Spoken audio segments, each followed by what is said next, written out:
Hello and welcome to Shelf Centered. Thanks for stopping by. Appreciate it. Hey, I just thought I'd jump into, you've seen the title here. I just finished this book for the second time. It's a classic. I know nobody's reviewed it yet, though, so I'm glad to be the first one. First one to review Harry Potter and the Sorcerer's Stone. In all of booktube. I can't believe it myself either. So, Harry Potter. Oh my gosh, Harry Potter. Can we? I mean, a part of me wants to talk about my whole history with it. I won't. I'm just going to jump into the book review. So this is something I was able to read with my twins, my twin girls. They and sometimes my 5-year-old, and so they just loved it, and it was so much fun to read it. We've been kind of watching the movies.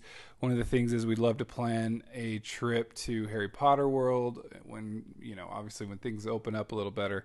And Harry Potter, so we've been watching the movies. My son is he's on, I think, book 7 and almost done and reading with his mom. So it's slow for him because they're reading it together. He would have been done like 12 times by now. But anyway, Harry Potter and the Sorcerer's Stone. It was nice to revisit it. For me, I mean, not only just, reading late into the night for my twins and then going, well, we got to go to bed. There's school in the morning. And they're going, no, please. And so just with their lovely, just being so into it, so into the world, how fun is that? And part of me as a book dad going, don't force this on. Don't ruin this love of reading, because I could see that happening. I don't push anything on it. If they want to do it, if they want to, we'll do it.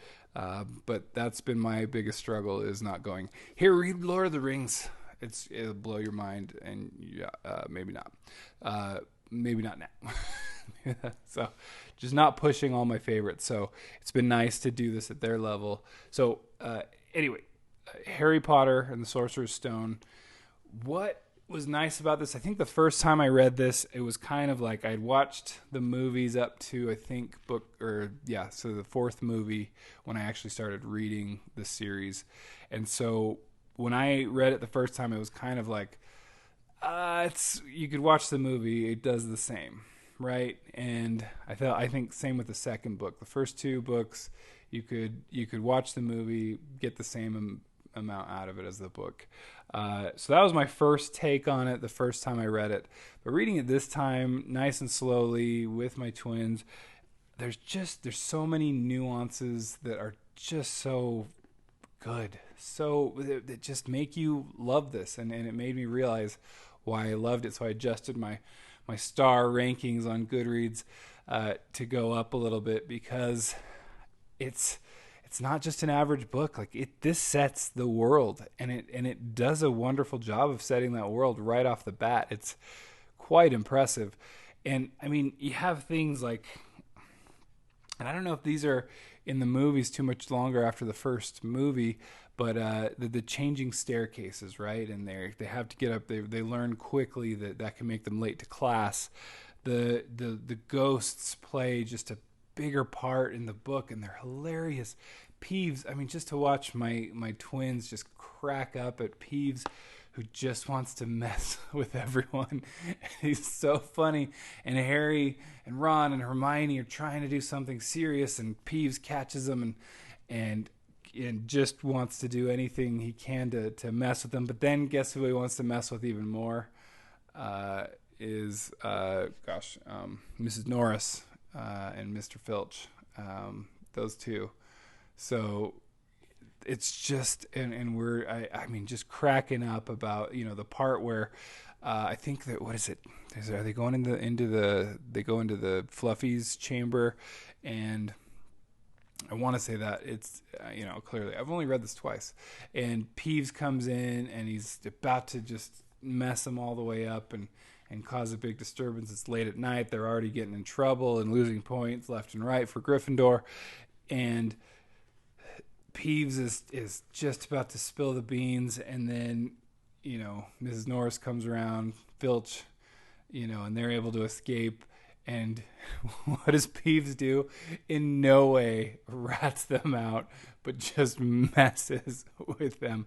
It's so good, and I could keep going. It's the little nuanced things that just has you so enamored with this series that it's amazing just to see. It's there's so much in it right from the start. What's cool is we just did a big Harry Potter birthday party for my son. We played actual Quidditch out on the lawn. It's so much fun. This world is just amazing. It sucks you in. It's still really good, just as good as it ever was. And I mean, even the idea of Muggles that starts getting planted in, and the purebloods. It's already there from the beginning. And I remember reading the seventh book and thinking, did she really have a lot of this together? And I think there were a couple things we could talk about that there weren't together, but still just the world itself, which is, I think, the important thing. Yeah, some of the MacGuffins maybe weren't in place and could have been foreshadowed a little better, but the world itself is really clearly in this book and clearly sets the stage. So it's such a good book. It's lovely. I don't even know if I should rate it, but right now this is more based on the rest of the series. So because this is like my least favorite of the series, I think. Still, we'll see. We're jumping into the next book and we're slowly reading that. But Harry Potter and the Sorcerer's Stone, I'm going 7 out of 10. All right, we adjusted up. And 7 out of 10, but probably mostly just considering the rest of the series is, the last, 3 books are getting 5 stars or 10 stars, 10 MacGuffins out of 10 for me. And that's just a classic. I know the internet needed one more review on this, so you're welcome. You're welcome. All right. Hey, thanks for stopping by. Please like, subscribe, and I'll catch you next time. Thank you.